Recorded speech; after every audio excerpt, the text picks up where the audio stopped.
Escucha.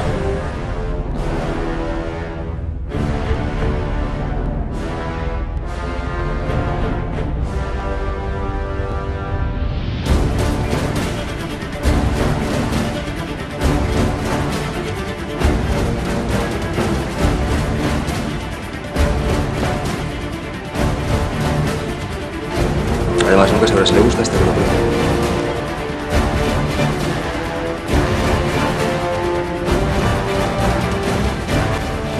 Tú y yo nos vamos a ir a la cama. ¿Qué? ¿Dónde? Pues te aguantas. No tenéis hambre.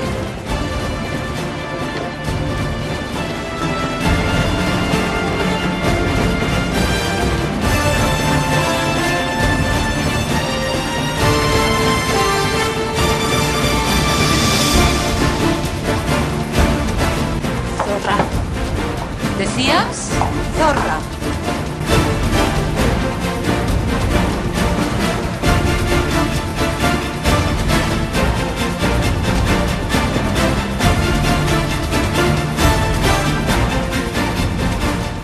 Jimena.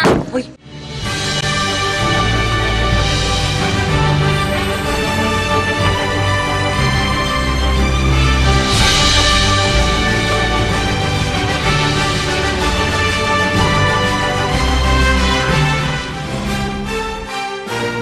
¿Quieres tocar los huevos? ¿Quieres que te haga un dibujo?